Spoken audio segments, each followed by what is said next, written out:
Welcome. Today we present You Are Not Alone.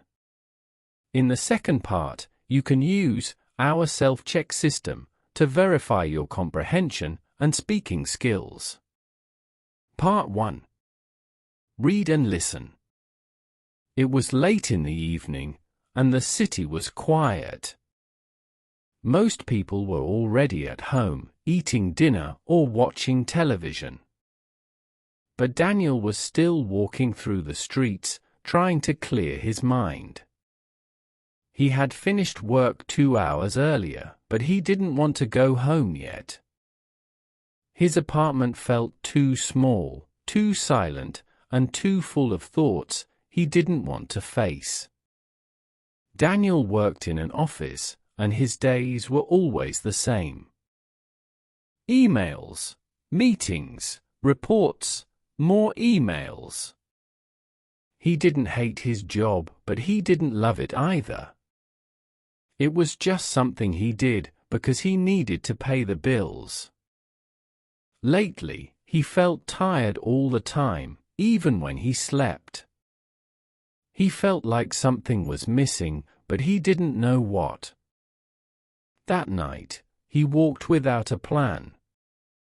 The air was cold, and the sky was dark, but the city lights made everything look soft and warm. He passed a bakery that was closing, a bookstore with the lights still on, and a small park where the trees moved slowly in the wind. He kept walking until he reached the old bridge at the edge of the city. The bridge was long and narrow, with metal railings and old lamps that made a yellow light. Under the bridge, the river moved quietly, reflecting the lights like broken pieces of gold. Daniel stopped in the middle of the bridge and leaned on the railing. He looked at the water and took a deep breath. The cold air felt good. He wasn't sad, but he wasn't happy either.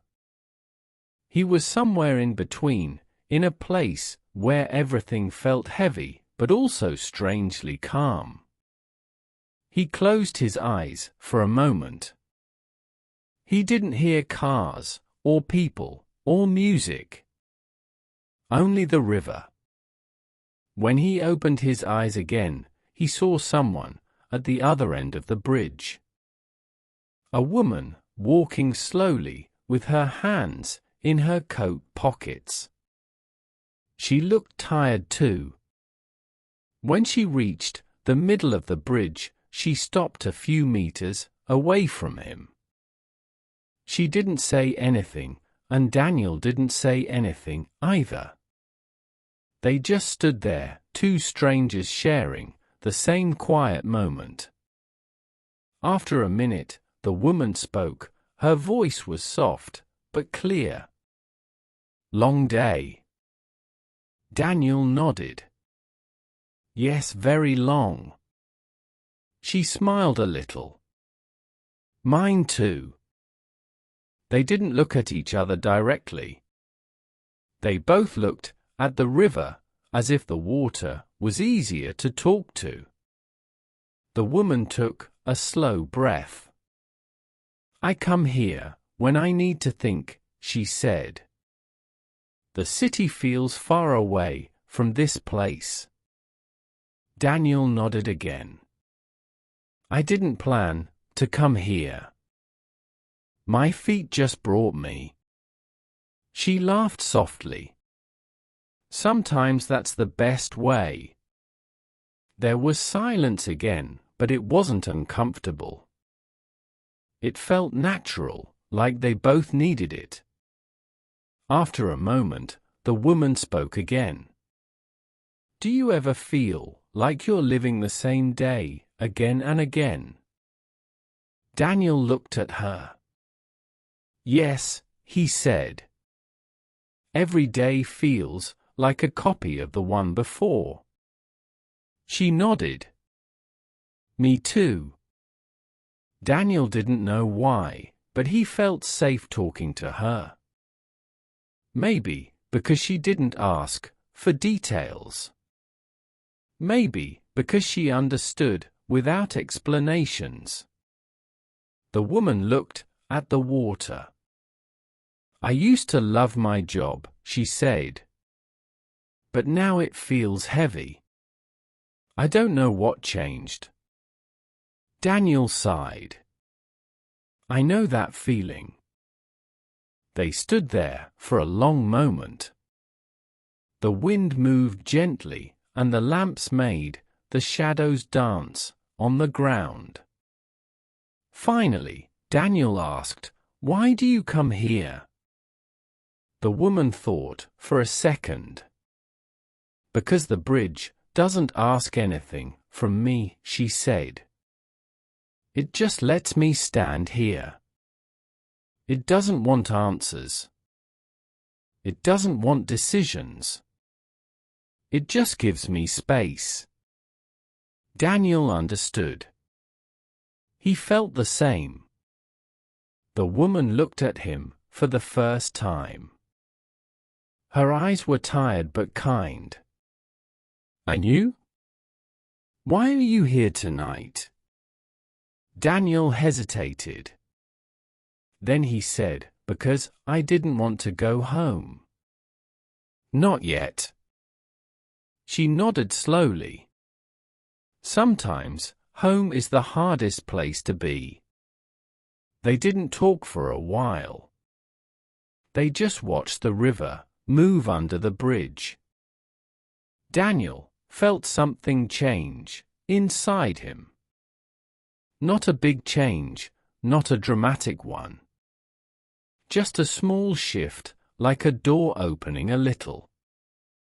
The woman checked her watch.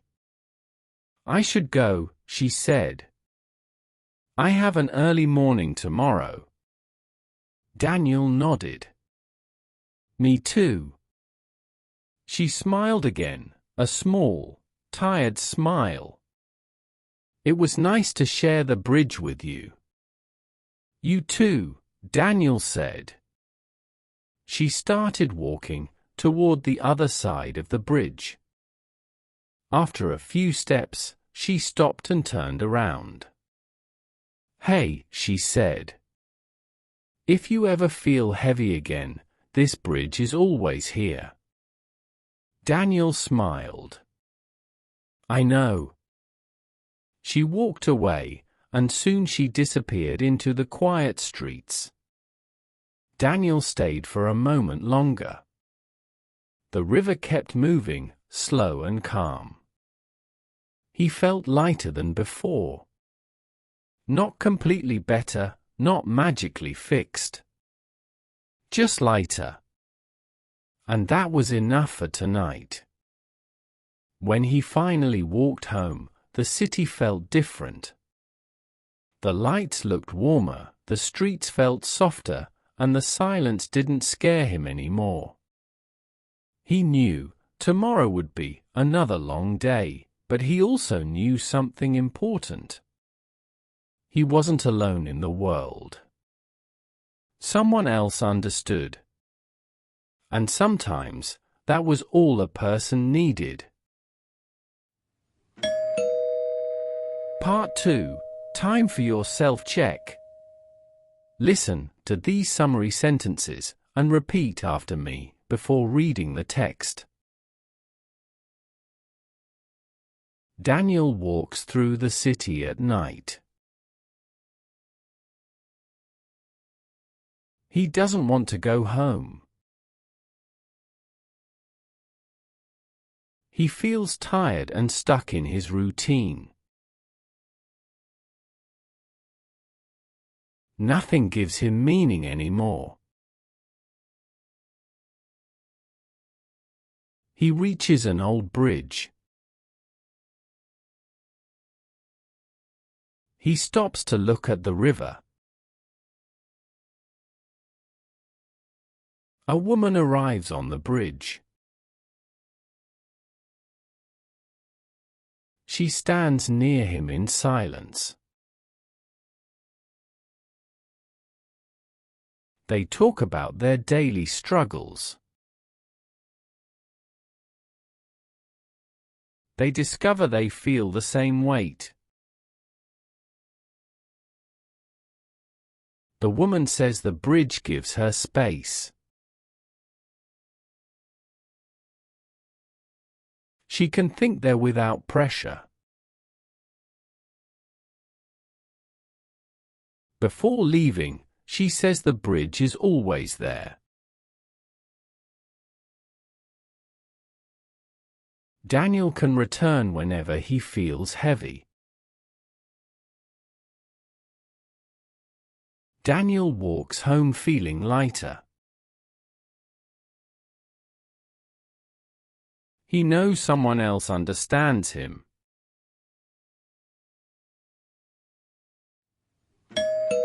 This story ends here. We recommend watching this video for several days until all phrases and words are fully assimilated. Check our playlists to find your level. And follow our progressive stories. Don't forget to subscribe to the channel and click like.